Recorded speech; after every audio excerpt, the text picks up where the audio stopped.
All right, hello everyone. My name is Joseph Skoda, the immediate past District 33 Director. It's been a fine year. The last couple of years of leadership has definitely changed my life.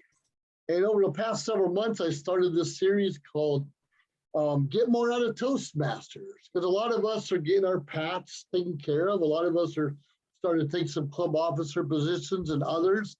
And some of us are still trying to figure out, what else can I do? I'm a DTM. I've already been an area director. What can I do now? How's my life going to be a little bit more exciting?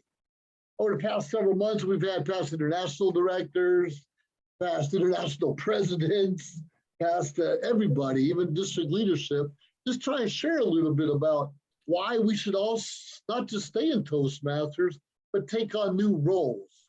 It's been very successful. We had a lot of people jump into becoming division and area directors that they never thought they would be before. So we had a lot of success in this, and we're going to get more and more people. Unfortunately, like Zoom, everyone shows up a minute, 2 minutes, 3 minutes, 4 minutes late. But regardless of when people show up, it's so important that we still start on time. This will be recorded as well as all the other ones. It'll be on our district website, d33tm.org. So everything will be out there eventually. Now, with all that being said, and frankly, I'm on the Central Coast of California right now is where I live, and I love it. I'm involved in so many different clubs. Even though I'm a media past district director, I'm still in the game and looking forward to my next journey, my next challenge. But this month, we have past international president, Deepak Menon. And he intends to speak a little bit about the multitude of different skills that can be developed by taking up leadership roles, both in the Toastmasters Club and beyond. And it's pretty exciting because what we learn at Toastmasters should make us better outside of Toastmasters. But a few years ago, Deepak Menon, when he was our international president, I got to meet with him, get to talk to him, get to share a little bit of time in Santa Barbara, and that was one of the best times of my life. And Deepak, whether you know it or not, you are still a mentor to me, and I still look forward to learning from you as the years go by. And it just means a lot that you're able to join us today. So everybody, please help me welcome Deepak Menon.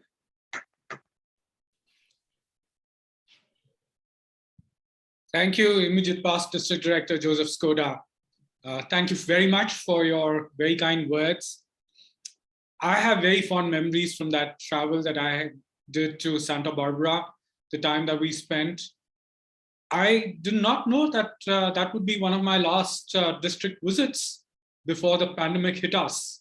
So really, I have fond memories from that travel. Thank you for inviting me here today. I thought that we'd have more people in this room, but it's a nice, cozy little room, and we're going to have a little bit of fun together. So Joseph put to me about question about leadership. Why should we take on leadership in Toastmasters? What do we gain from leadership in Toastmasters? Honestly, I did not want to be a leader in Toastmasters. I still remember that day in May 2003 when I received a call. Now, I must tell you that I joined Toastmasters in July 2002. So it's been about 20 years since I've been a Toastmaster member. And so in May 2003, I had not even spent a year in Toastmasters. I had not taken up any leadership roles. I was all focused towards improving my communication skills. I used to be very nervous speaking before an audience, and I had not discovered that I had that challenge until I joined the Toastmasters Club. And it was then that my focus was to enhance my confidence, to improve my communication in front of an audience, to become more articulate, and leadership was nowhere in the horizon. So in May 2003, I get a call. Deepak, I'm calling on behalf of the club leadership committee, and the club leadership committee got together. We have decided to nominate you for the position of club president for the 2003-2004 year. If you'd seen my face at that time, you would have seen a stunned expression on my face. President of the Toastmasters Club of New Delhi? Come on, Tara, you must be joking. That was my response to her. Tara Pillai was the person at the other end of the line. I told her, look, there are so many more experienced people in the club. Why have you come to me? I'm just a newbie in the club. I can't be the president. Tara said, Deepak, well, that's what the club leadership committee decided. We're all unanimous that we want to nominate you for the post of president. I said, but what about the vice president education, the vice president membership, the vice president public relations? All of them are capable of becoming president of the club. Why haven't you asked them? And she said, Deepak, we've asked them all. They've all refused. I said, okay, so I'm the last resort, is it? She says, no, Deepak, we know you have the ability. You can help us take the club places. I really wondered, what is it that they saw in me that they thought that I could become an effective president of this club? Now, let me tell you a little bit about the Toastmasters Club of New Delhi at that time. This was then the only Toastmasters club in the city of New Delhi, India. New Delhi is the capital city of the country of India. And at that time, there were a total of 6 clubs in not New Delhi, in all of India. 1 club in New Delhi and 5 clubs in the city of Bangalore in south of India. So you can imagine that large geography of India, 6 clubs. So in effect, we were living on an island with no information about really Toastmasters. The club that I was a member of, the only club in the city, also was a club that had been suspended for non-payment of dues a couple of years ago and had now got revived, reinstated. And in the club, including me, there were barely 11 members. So you can imagine what kind of a state the club was in. And of course, nobody really knew about Toastmasters very much. We were just carrying on, pulling along based on whatever knowledge we had, running the club, enjoying ourselves, having a good time, speaking, evaluating, however we knew best. So when I told Tara that I wouldn't want to be president, I also asked her, so how is this going to proceed? She said there will be an election in the next couple of weeks. And we, as the nominating committee, will announce that we have nominated Deepak Menon for the position of president. And at that time, we will open the floor for any person who wants to nominate themselves for that post. No, I said, that was wonderful. Great. Clearly, even if you nominate me, I'm sure there'll be very many people queuing up to become the president of the club. They'll say, we don't want Deepak Menon to be the president. We'd rather have somebody more experienced to be the president. Come election day, to my horror, nobody stepped up from the floor. And I got elected as the president of the Toastmasters Club of New Delhi. On 1 July 2003, it was a Tuesday, and our club used to meet on the first and third Tuesdays, twice a month. And I remember standing there, 7 p.m., addressing the club, feeling extremely nervous. I had no idea what I was supposed to do, what I was supposed to say, and I had no clue what I had got myself into. I was the president of the club, and I had not wanted to be in that position at all. If you've seen this cartoon of a person standing on top of a cliff, looking down at a gorge, and somebody coming from behind and shoving that person. Well, I felt like that. I felt like a person who'd been shoved off the cliff, free falling, having no idea what's going to happen.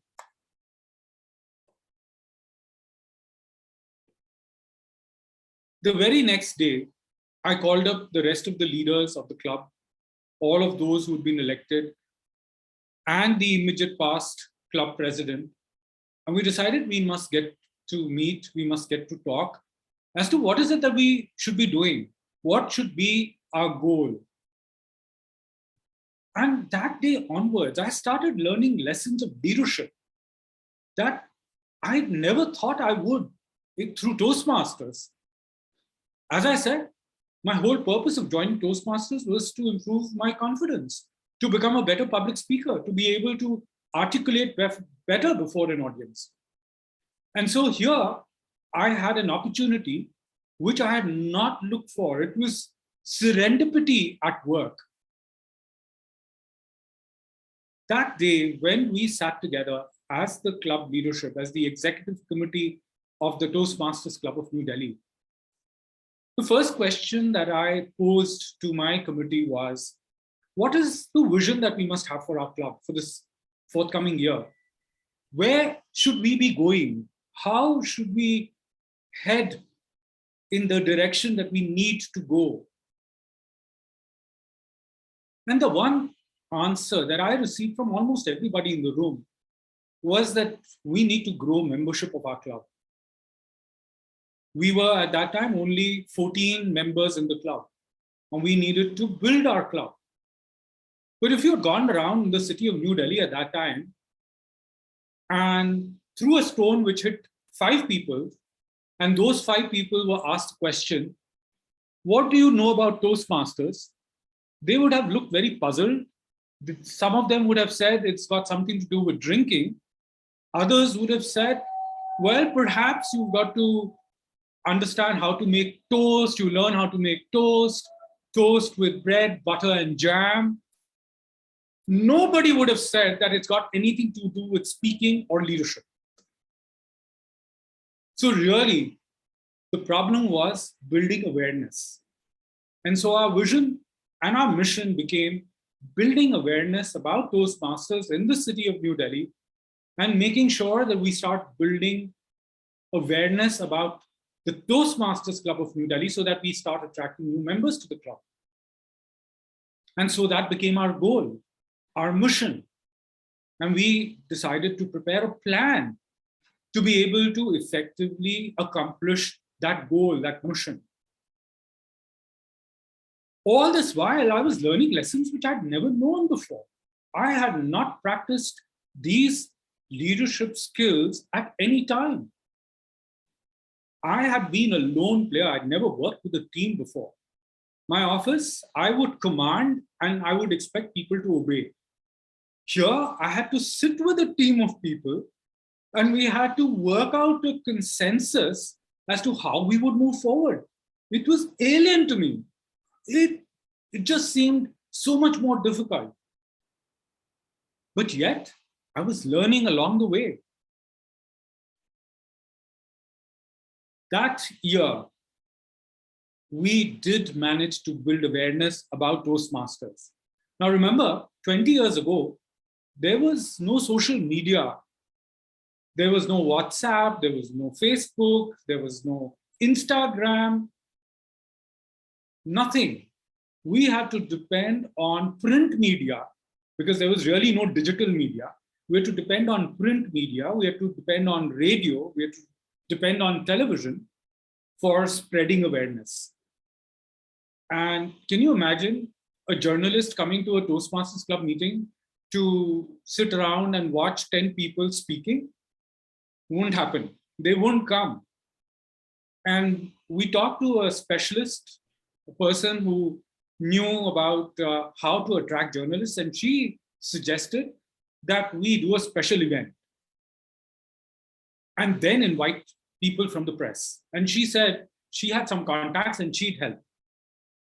So we organized a special event at a special venue. We managed to get 100 people to come to attend that event. And we had the press come and report about us as well. And we got written about in the mainstream newspapers, in the magazines, and sure enough, the awareness started growing and more people started coming to the Toastmasters Club of New Delhi.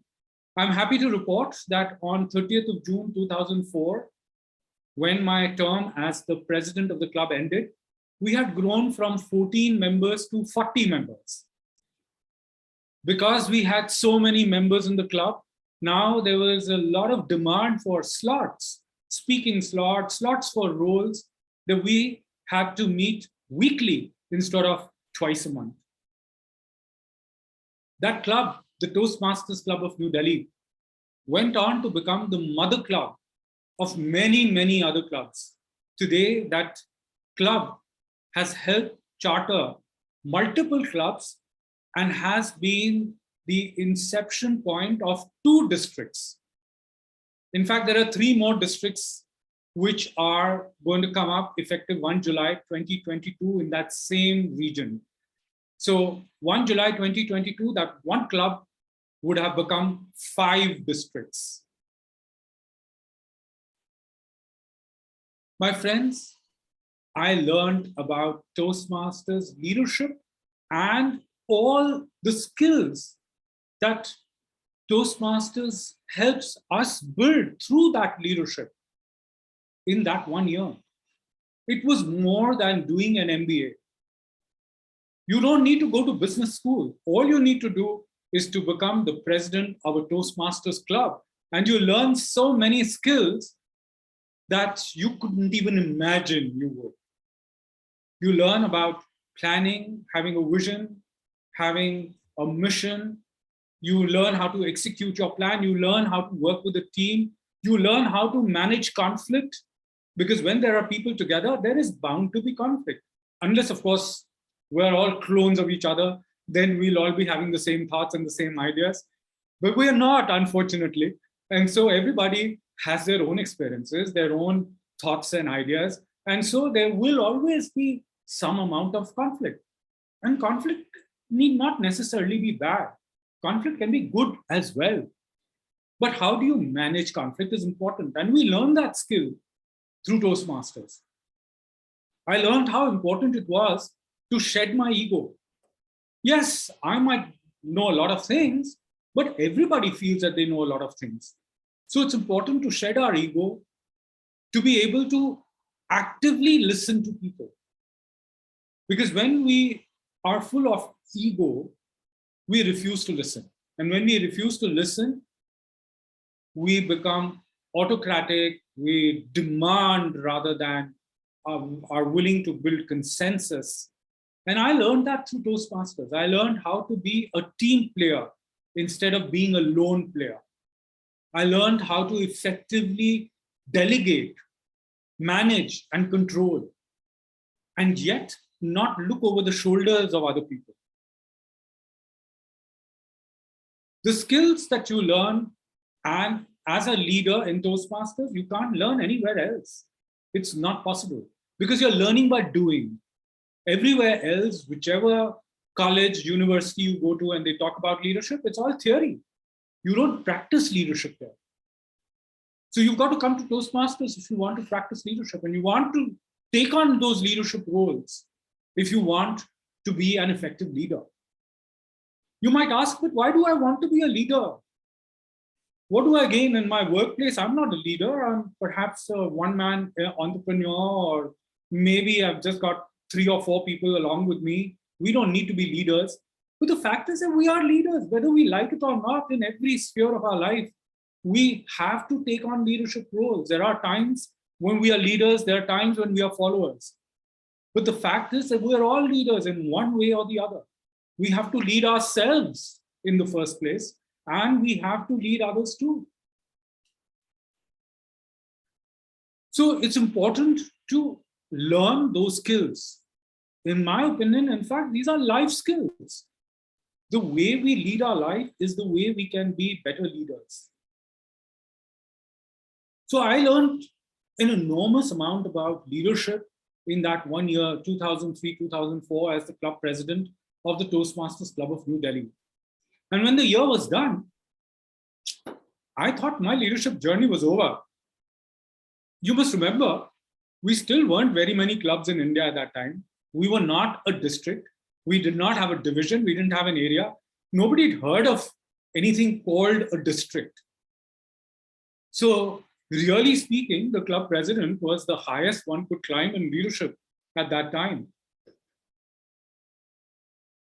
But as luck would have it, by 2006, we had grown enough clubs within the subcontinent, India and Sri Lanka, that the board of directors decided, well, it's time that we anoint them as a provisional district.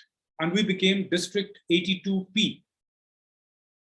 And again, I became one of the first division governors. Now they call them division directors. So I was a division director, one of three of District 82P. 2006, 2007, the year that I was division director. And it was again a very strange feeling. This was again not a role that I had decided that I would take for myself.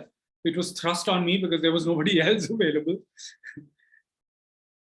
I won't go into the story of how I ended up becoming the division director. But I do want to let you know that the division that I had taken charge of was 3/4 of the territory of India. Now, India is a big country. So the three divisions that were there, one division was the country of Sri Lanka. The second division was the southern states of India, Kerala, Karnataka, and Tamil Nadu. And the rest of India, the third division, Division C, was my division. You must remember that this was the first time that we were becoming a part of a district. Nobody knew about how to run a district, what a district really means, what is the responsibility that these district leaders have, whether it was a district director or an area director and anybody in between. We all were in the same ocean, swimming wildly, trying not to drown, trying to stay above water, not taken too much into our lungs. So on 1 July 2006, again, I had to set my vision as to what did I want for my division? What did I want to happen in that year? And by then, of course, the bug of Toastmasters had bitten me hard. And I knew that I wanted to build awareness about Toastmasters in this division. So the division started with 13 clubs. We had 13 clubs spread across multiple cities in that division. And my goal was to go from city to city to city, building awareness, conducting training programs, conducting demonstration meetings, trying to add clubs, trying to build more members. It was a busy year. And we ended the year with 30 clubs in the division, from 13 to 30 clubs. That division then got reconstituted into 3 divisions. A couple of other clubs got added into the division from another division, but we became 3 divisions. I learned many skills that year again about how important it is to manage a division as if it were a district. I learned how important it is to give a free rein to the area directors so that they can run their areas very well and effectively. So it's important that when we have people who we are leading, we give them freedom to express themselves within the 4 walls that we provide them and give them the opportunity to explore, to spread their wings. I realized how important it is for leaders to build more leaders. It's important for us not to become indispensable in one role, because then you'll never get an opportunity to grow further. Everybody will expect you to do the same thing over and over again because you're such an expert in doing that one thing. So you need to build more people who can take on those roles that you've done. Fortunately, in Toastmasters, we serve as leaders only 1 year. And then we move on to the next opportunity. And there's so much to learn in every single opportunity that we take on. And that's why I always recommend that we should never ever recycle leaders in Toastmasters. Give them the opportunity of getting into another role, learning more from a different role. Use the experience, the knowledge, the ability that they've gained from their previous roles to enhance what they can through the next role that they take on. I know that in the United States of America, we do have a problem of recycling.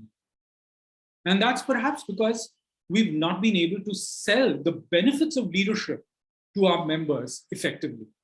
We haven't told them how life-changing leadership can be in Toastmasters and through Toastmasters, how we're learning by doing, and everything that we're doing as leaders in Toastmasters, we can go and apply that in our daily lives, in everything that we do.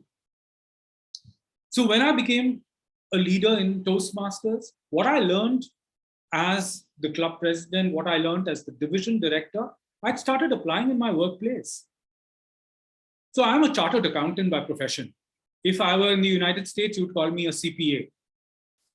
And I have my firm. We're 10 partners in the firm.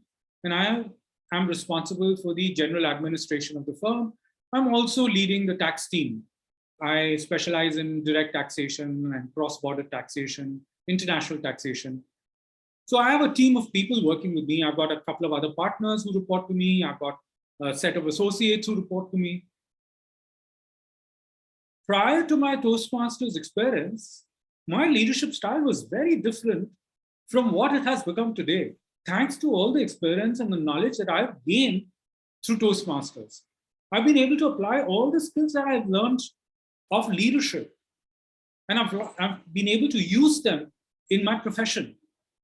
I've been able to build my team more effectively. I've been able to build more leaders in my team. Many of the people, many of the associates were promoted to become partners in the firm just because I understood the benefit of creating more leaders.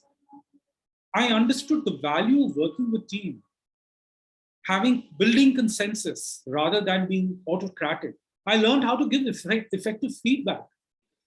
Earlier, if somebody didn't do their job, well, the best thing that I knew how to do to deal with that situation was to throw the file at their face. Now, I sit with them, I provide them some commendation, then I give them recommendations, and I tell them how they can improve. And then I close with some encouraging remarks. And so they go away wondering, did they get rebuked? Or did they get counseled? Or did they get mentored? I learned a lot about mentoring through Toastmasters, about being able to build people through mentoring. And I've been using that skill again in my profession. What do you do? How do you use your leadership skills that you've learned in Toastmasters in your workplace? What are the specific leadership skills, competencies that you've learned, which you think you can apply at your workplace or at home or in your life in general? Think about it. List out the competencies that you feel you've learned and can apply them elsewhere. Because sometimes when we are learning these skills, these competencies, we are embracing them subconsciously. We don't make a conscious effort to recognize what we are learning. And when we start understanding and learning and realizing what we've learned, it's easy for us to start applying them elsewhere too. Because then it becomes so easy to do it. I continued learning leadership lessons in every single role thereafter as well. So I did not stop with the position of division director. Now leadership had also entered my bloodstream.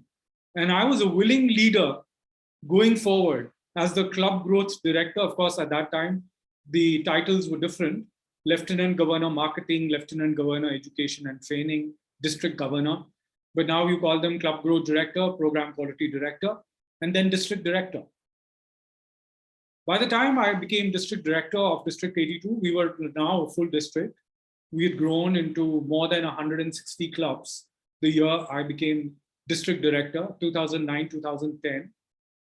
And my goal really was, at that time, that we must split the district, become two districts, because the district was so huge. India and Sri Lanka combining two countries. And the goal was to ensure that the board of directors decided to split us. But I knew that they would only do that if they felt that we had the growth potential. And so that year, we went all out building clubs in the district. We added 75 new clubs in 1 year. 75 new clubs. That's like a district by itself. In fact, it became a world record. We've never had a district build as many clubs in one Toastmasters year than that year. And that record remains unbroken. So that year, we added 75 new clubs, and the board of directors agreed to reconstitute the district into two districts. And we were reformed into District 82 and District 41. Today, there are 7 districts in what was then 2 districts. And as I said, on 1 July 2022, there'll be 3 more districts coming up. So we're going to be 10 districts. So the growth story never came to an end. It continued. And I realized how important it is to build a legacy of excellence, a legacy of success, a legacy that leaders can easily follow. What is the legacy that you are building? Think about the legacy that you want to leave. What kind of legacy as leaders do you want people who follow you to take forward?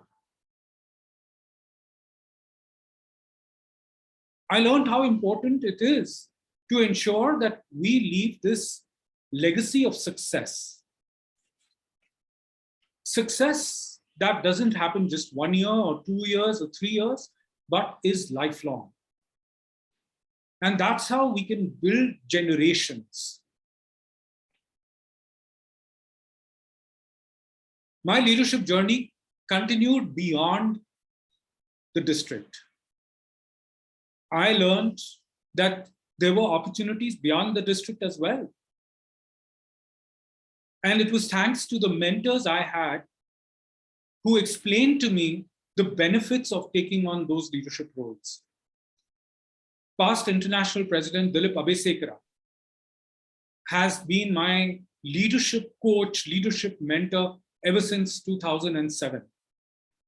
And in 2010, he and I sat down at an international convention to talk about the future that I could see for myself beyond the district.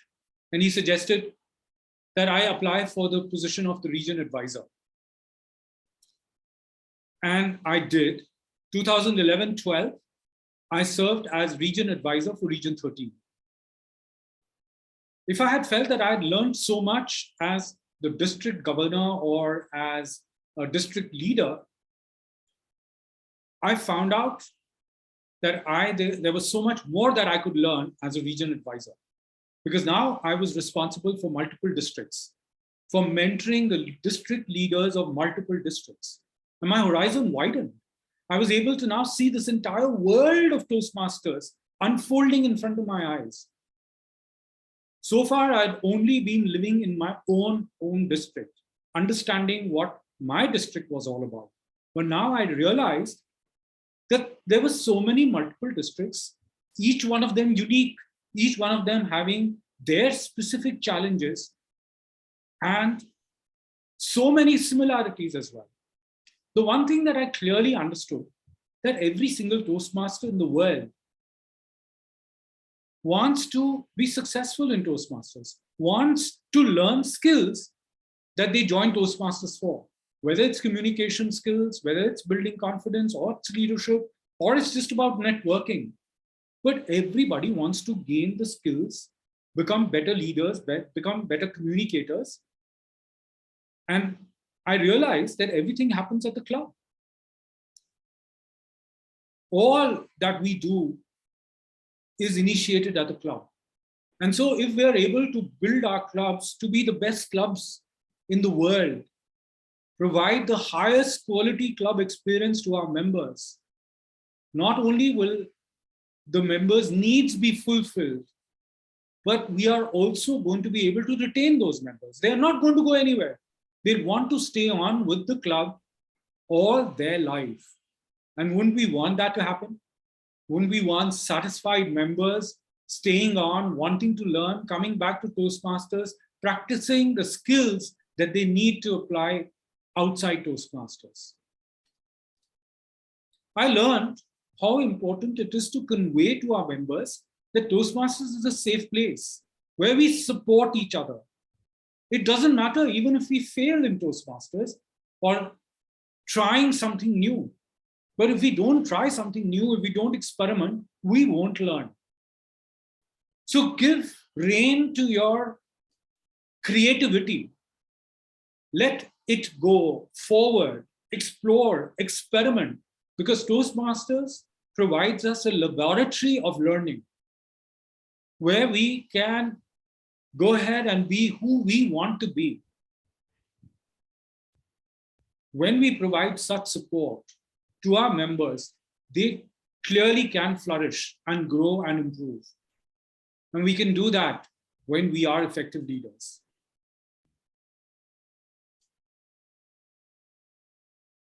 Friends, I would really like you to ponder about your Toastmasters journey, about the leadership journey you've led so far. What is it that you've learned so far in leadership that you want to teach others, that you want to convey to others? How are you going to be able to explain your story, your journey to others?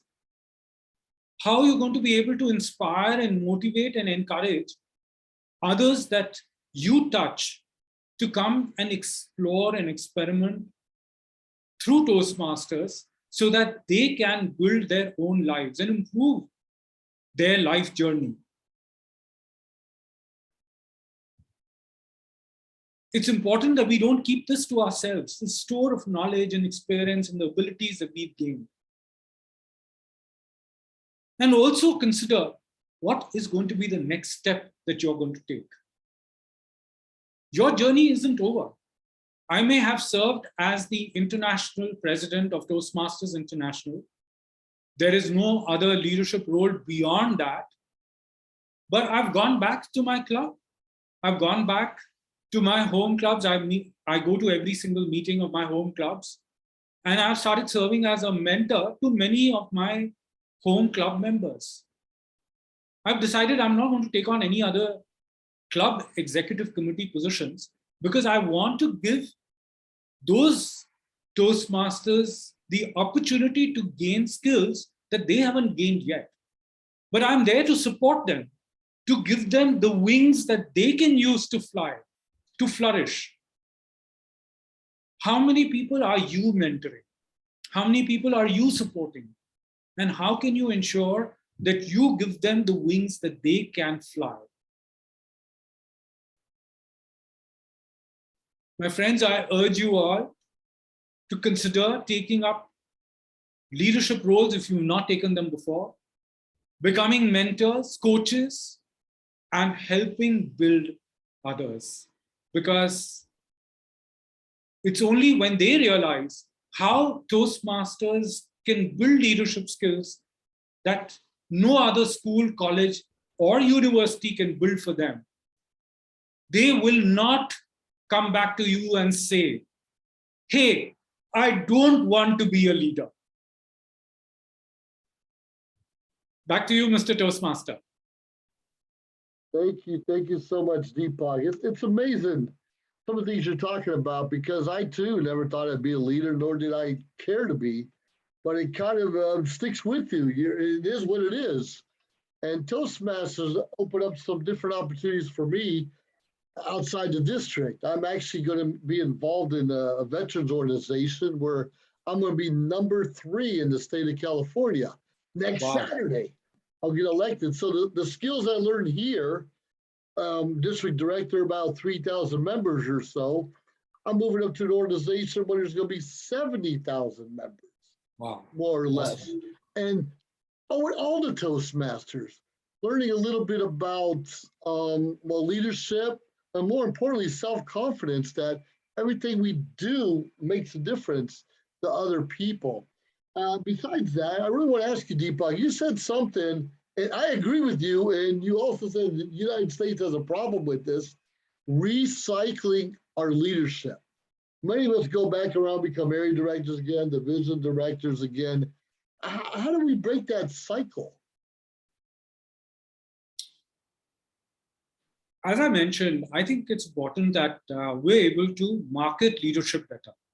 If we're able to have perhaps training programs, maybe speeches like we've done today, keynotes, workshops, talking about leadership, leadership opportunities, learning from leadership, and talking about the practical application of those skills at the workplace, we may end up attracting more people to take up those leadership roles. You see, Toastmasters members sometimes feel leadership in Toastmasters is like work. And so they don't want to take on that additional responsibility. They feel they're already very busy in their life at college and office or whatever else they're doing. So they feel, well, they're coming to Toastmasters only to have fun, and they don't really want to take on this additional responsibility. What they don't realize is that there is no other place that teaches them leadership like Toastmasters does, because it's learning by doing. And because we're learning leadership on the go, we're learning those competencies that come in extremely useful outside Toastmasters. So that's what I suggest we do to ensure that there are more and more people willing to step up to leadership roles. Let me tell you, in my home club, for 7 officer positions, we usually end up having 30 people raising their hands to take up those positions. When we conduct elections at the Toastmasters Club of New Delhi or the Central Delhi Toastmasters, where I'm now a member, it takes almost 2.5 hours to get through the entire election. Can you imagine? 2.5 hours, because there are so many candidates. We end up having so many contestants speaking, candidates speaking their 2-minute speeches. And then if they don't get elected, they nominate themselves for the next role. So they don't give up. And that happens for the area director positions. So we usually end up having twice the number of people nominate themselves for area directors than is actually required as a number. There is an interview process that's conducted to select area directors. Every district officer position is contested. I remember the international conventions where it would take 2 or 3 hours for an election to go through. And I've seen other districts. I've seen districts, even in the US, where 2 or 3 people will be going for a district director, as well as the other top 3 leadership roles and other. And we don't get that much in our own district, but I've seen it. Not too long ago, a year ago, I think we had 5 people in a different district going for PQD. 5 people contesting. And some people just don't get it. As we move up, the world opens up, and it's just a different world in general. We have Chuck Cooper here online, and not only he's a great DTM, but he also involved in some speech stuff. So what do you got, Chuck? What do you got for Deepak today? In what sense, sir? What do I have in what sense? Right, with the advantage of not just jumping to leadership, but use it to help you with your own speaking business or helping other people find their voice, per se. I think the big thing is just being out there. It's networking. when you're in the leadership positions, you are absolutely involved in a lot more networking opportunities. And that works two ways. It gets you better known to the community, but it lets you get to know more people. A lot of those people can help you. You can help them. Networking is, I think, a key for people in Toastmasters to jump into leadership to get that networking. I was amazed that just because of the things you have to do as an area director, how many people you work with.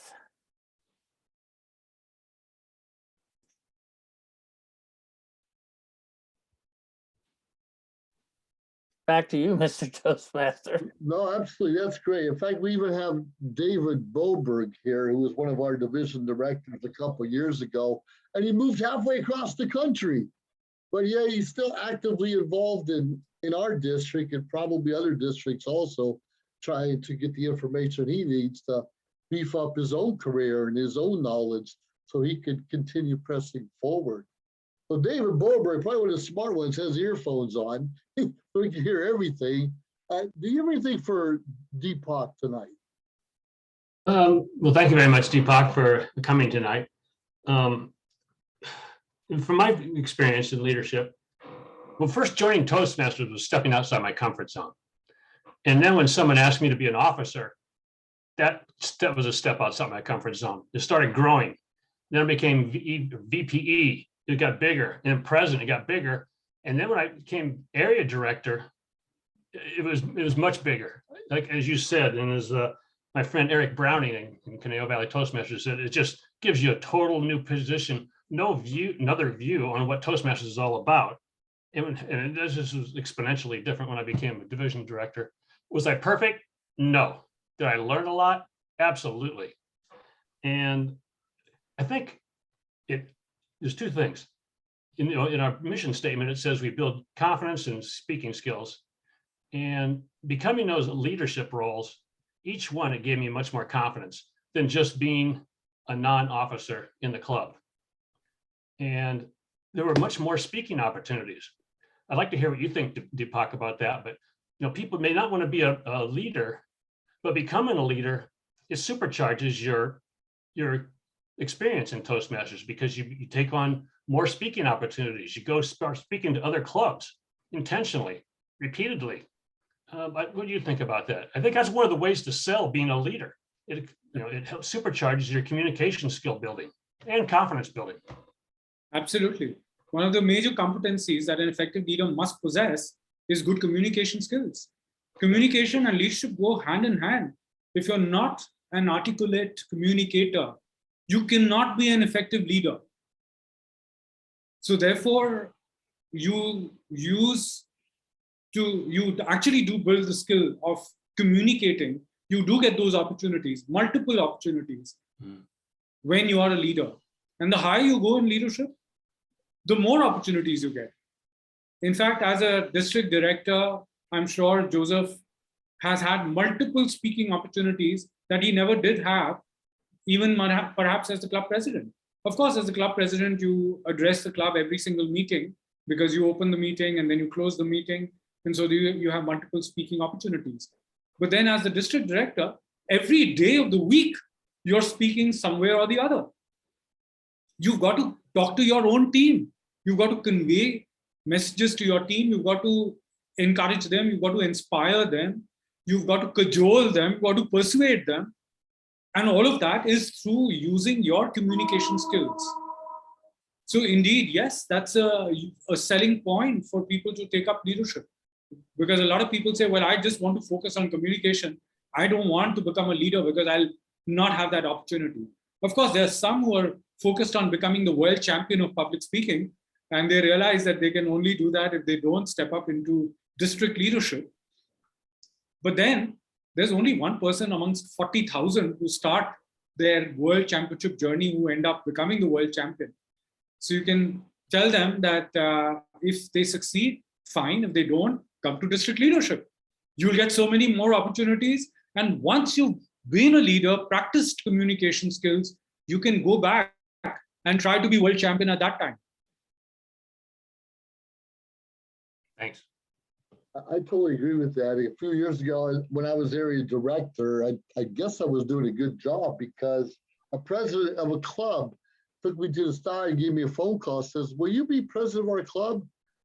This is the president of the club asking me to be president of the club, and I'm not even a member. And it was really funny. It says, it doesn't feel right. So I called every officer on their board, and they say, yeah, you would do great. We love to have you. We'd love to have you. And that year we became President's Distinguished. I wasn't even a member. I've been a president 5 times. And one time I was select distinguished, the other 4 presidents. It's in your blood. It's membership. It's kind of believing what you're talking about. I was asked to do a 3-hour seminar next Saturday. 3 hours, 45 minutes, 45 minutes, 45 minutes. Something I would have never thought of a few years ago. And even now, I'm not so sure I'm going to pull it off, but I will, because I have the confidence in the training I've had in this organization. I think you just said, Deepak, I get a lot of opportunities to speak over and over again. And that's how we become better. When we slow down, when we step away for too long, when we stop getting involved, what do you say? You use it or you lose it. And that's a big deal. What else do we have for Deepak before we let him go? Twyla always has something. Well, I was listening to your question, Joseph, and I think I'm the exception to the rule. I didn't join Toastmasters till after I was 50 years old. I had already been a leader in other clubs. I had already been a district officer, a state officer in another organization. So I had leadership skills already, but Toastmasters honed my skills down. They fine-tuned them.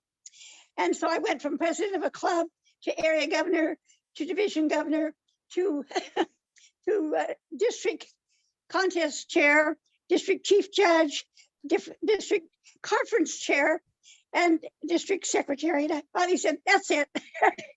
I'm out of here. But I stayed on as a mentor. And when I joined the club, I joined because the boss told me to go for 6 months. And it's been 28 years now. So I found my niche, mentoring, and that's where I'll probably stay. But that's my story, and I'm sticking to it. Thank you. Twyla, you're absolutely right. It's so important that we continue as mentors. So even if we've decided that we don't want to take up any further leadership roles, we can always be mentors. We can always use our experience to motivate those who have the ability to move forward. And it's so good, it feels so good to see our mentees doing so well and moving forward. So I've had mentees who've ended up becoming district governors or district directors, area directors and division directors. Some have gone on to become international directors as well. So it really makes me feel very proud when I see those mentees moving forward. That's something Twyla represented, competing in our district competition last week, not just in our international contest, but also our tall tales. So it's really fun to watch her compete over and over again. Really excited about that. So much we learned. We have people here from Malaysia and Thailand and all over the place. I want to hear any other comments for Deepak this evening.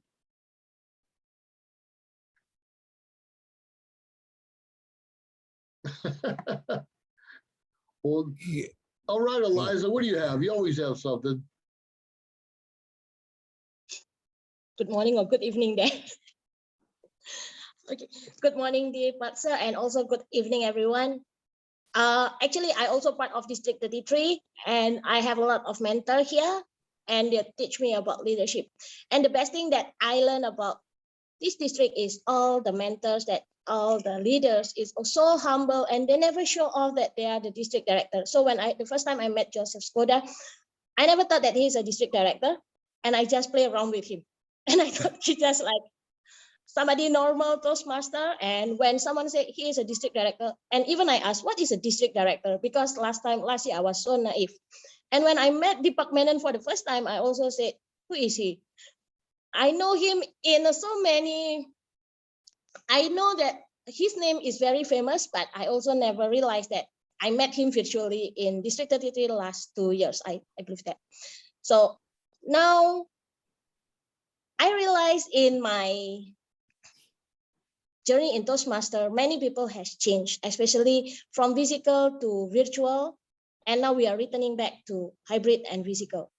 And some people move slow and the youngsters want to act fast. I don't know how, but for me, I challenged myself after I chartered 2 clubs. Now we are chartering the 3rd club in 10 days, and it's already 4 days. We already need 6 more members, and we are going. I don't know it's already break a record or not, but please pray for me. And many people, especially the seniors, say it's not going to be so. The club won't stay for so long. But for me, as long as you have the passion to keep the club growing, anything can happen. So I need the advice about that. Thank you.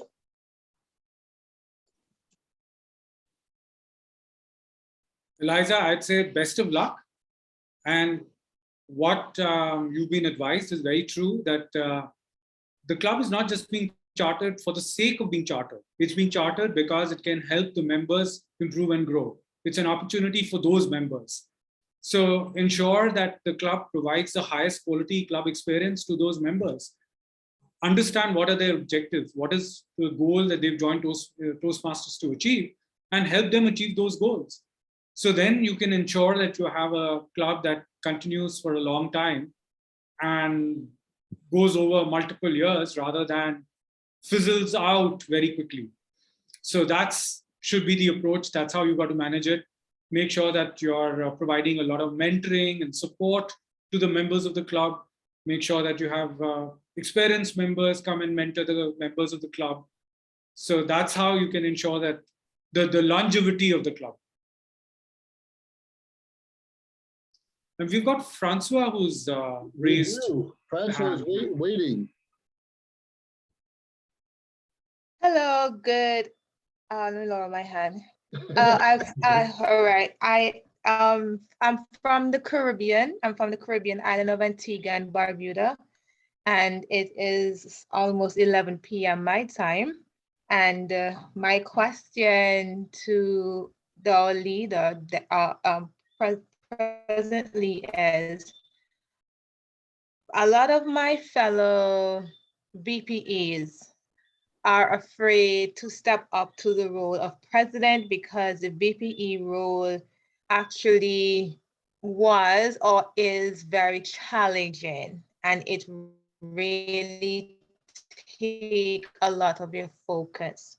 I just got recently voted president of my club Thursday. My theme focus for everyone is leaders take initiative. Thank you. My question is, with that statement that I have with my theme, leaders take initiative, what advice, encouragement can you give to me that I can also share with my fellow leaders at the Antigua Toastmasters Club, and also to my other fellow VPEs before they decide to step out of not running for higher leadership? Thank you. Wow, that's a wonderful question. So first of all, congratulations. I hope I'm pronouncing your name right, Francois. Francois, correct. Wonderful. Thank you, Francois. So congratulations again. And interesting question. I can very well imagine Vice President Education having doubts about future or further leadership because they feel burnt out as Vice Presidents of Education. In fact, VPEs are the mothers of the club because they have to nurture, guide, and mentor all the members. Sometimes your persuading them, sometimes you're encouraging them, sometimes you're cajoling them, sometimes you're poking them and prodding them to move forward. So you're very busy as the VP Education. But if you've served as a VP Education, you've done all that you could possibly do to help the club improve and the members improve and provide the highest quality experience in the club, provide good training to the members in the club, your job is done. And when you become the president, the club is already doing so well. You won't have to do very much as the president. All you've got to do is to depend on your vice president education to do all the job. So empower the rest of the leaders in the club, make sure that you are able to give them good guidance as to what their roles and responsibilities are, help them understand how they're going to be able to be effective in the role of the VPE or the other roles. You know, many a times leaders and Toastmasters feel at the end of the year, after they've done the role, that now they're ready to become more effective in that role. So after the year as the VP Education, people say, oh, now I know how to be a good VP Education. Or after the role of the president is done, they say, well, now I can be a good president. The fact is we have to be ready for the role at the beginning of the year, not at the end of the year. So we need mentoring, we need counseling, we need advice, we need to read. The Club Leadership Handbook is an excellent resource which provides so much of information. There's so much information available from the club officer training programs, the TLIs that are conducted, and take the opportunity of talking to people who've done those roles earlier, get that experience from them as to what are the tips and tricks that they can offer you. So get ready with what you can do at the beginning of the year and look at what was successful in the previous years, what worked in the previous years, and what is it that did not work. Try not to do the same thing over and over again if it's not been successful in the past. If what you've done in the past has not led to success, how do you think that if you repeat it, it'll lead to success again? So try to do things creatively, differently, work together, find ways in which you can involve other members of the club as well, get people to contribute to the thought process and make sure that you're doing things better, improving, being more creative. And that's how you're going to be able to have initiative in everything that you do. I hope that's helpful, Francois. Thank you for that, Deepak. I know we're running out of time, but just one more quick question. I think Joel has something he wanted to ask. Joel. Yeah, I'm Joel. I'm coming in from Bangkok, Thailand. Thailand has been a District 97P for a very long time, and I've been apprehensive with leadership, but then I decided to do a club coach. And I find that the synergy of leadership is lacking in a small district like Thailand. How I find more joy in District 33. So what's the give and take of a district that's local but not growing and a district that is virtual to me? How do I address that? That's a very interesting question. I think it's all about attitude. It's all about the mindset.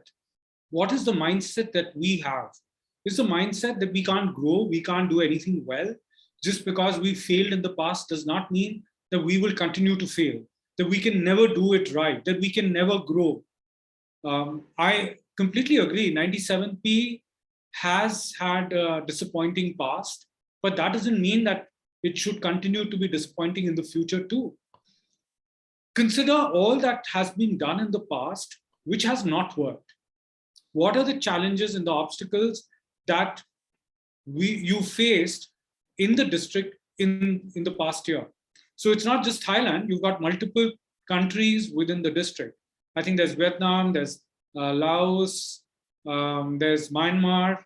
I think they're all part of the district 97P, if I'm not Yeah, mistaken. basically, there's two pillars, Vietnam and Thailand. Right. And Vietnam is doing well, and Thailand is doing lukewarm. But at one time, Thailand was doing very well. Thailand was the one which was continuing to grow. So I think it's important to figure out what is it that members are interested in, or what will attract people to become members in clubs in Thailand. So you've got to find creative ways to be able to market Toastmasters so that people understand how they can use Toastmasters to improve their lives in the country. So that's the way that you would be able to tackle the situation. You've got to be, the attitude has to be, we can do this, rather than we can't do it. I'd like you to consider the example of a very small district. This is Qatar. Qatar, Doha, in Doha, a new district was formed. It was reconstituted from another district because there were some challenges in the Middle East, and consequently Qatar had to be established as a separate district by itself. At the time that they became a district, they were very tiny. They were less than 50 clubs. That district has done wonders. Every year they've been adding new clubs. Every year they've been, for the last, I would say 3 or 4 years, they've been ending the year as the #1 district in the world. They've been at least distinguished #1 district in the world, year after year after year. A small district started off as a very small district. They're still not very large, but they have set up a legacy of excellence. And that is being followed through by every single leadership team thereafter. How can you enthuse the leadership in District 97 so that they can embrace excellence and be more creative in the way that they carry the torch forward? I think that's what is the secret of success that can be utilized in District 97.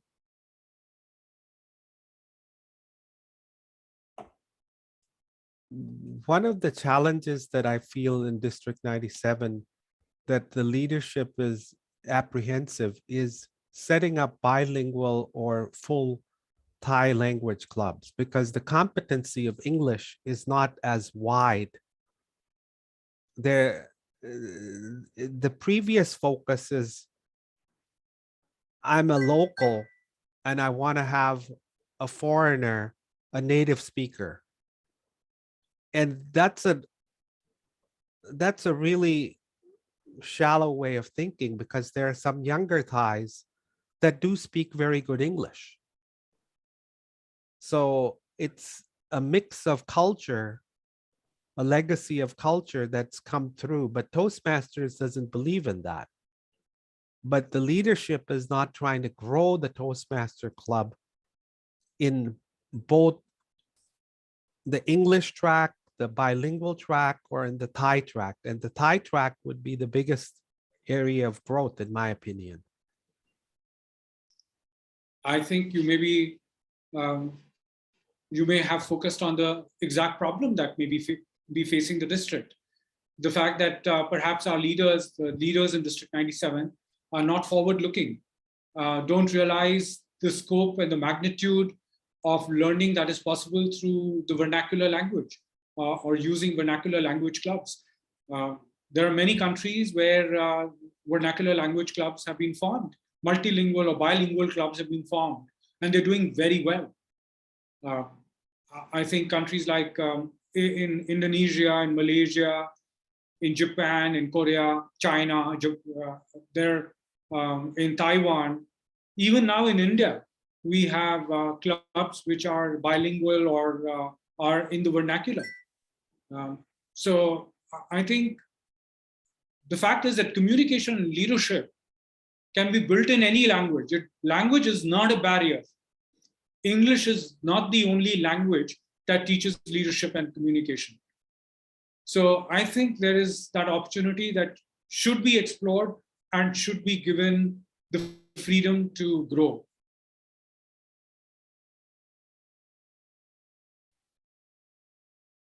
I love that. I love that. I know we're running out of time here really quick. Any last comments Thank from you. you, Deepak, before we let you go? Any last words of wisdom from you, Mr. Menon? Thank you very much, Joseph, for inviting me. District 33 is very close to my heart, as I explained in the beginning. And I love coming back to District 33 over and over again. So really, it's like being, is like having a family away from home back there in Santa Barbara in District 33. So anytime you need me, I will be there with you. Very interesting, I see two Elizas on the screen now. Some kind of a magic happening. Perhaps Eliza will appear in all the screens in front of me. She has a tendency to multiply. She has a tendency to multiply. But indeed, this has been a wonderful experience. Thank you very much for having me over. Just remember, learn as much as you can from Toastmasters and keep mentoring others, keep providing the benefit of Toastmasters to the entire world. Thank you. Thank you so much, Deepak, for joining us once again. In the chat bot, I asked everyone just to put their emails in just in case we want to network, because it goes above and beyond just these little meetings or club meetings and even district training. It's the networking, it's the friendships, it's the mentoring that we do inside and outside of clubs that really makes a difference. I appreciate all of you. This is part of our Get More Out of Toastmasters series. We have one every month, the 5th of the month at 7 p.m. But this month, the 5th of the month was Cinco de Mayo. We had to adjust things a couple of days. That's kind of the right thing to do. Life gets in the way, regardless of we're in leadership or we're just beginning or in families or we don't. Life gets in the way. Jobs get in the way. Sickness, illnesses. But continuously to pray for one another and reach out and find out if someone you haven't seen in 2 or 3 weeks or even longer, what's going on. Don't just say, come back, we miss you. Find out really what's going on in their lives, because we all have things going on in our lives. And most of us don't want to talk about, well, don't get too nosy, but definitely ask those questions. With all that being said, please, thank you very much for joining District 33 today. And feel free to reach out to each and every one of us. I think everyone here online today, if they're able to, would definitely be a guest speaker, a mentor, potentially on a board of some sort to help one another grow. We have our Leslie Boyle, just elected Division A director, coming on board here very much. We have our Division D director, Vanessa Phelps, and so many others around the world. So everybody, thank you once again, and continuously give it your all in leadership and find a way to mentor, find a way to grow, ask questions, because quite frankly, we got it going on, and you know, Toastmasters rock. Thank you, everyone. Have a great evening.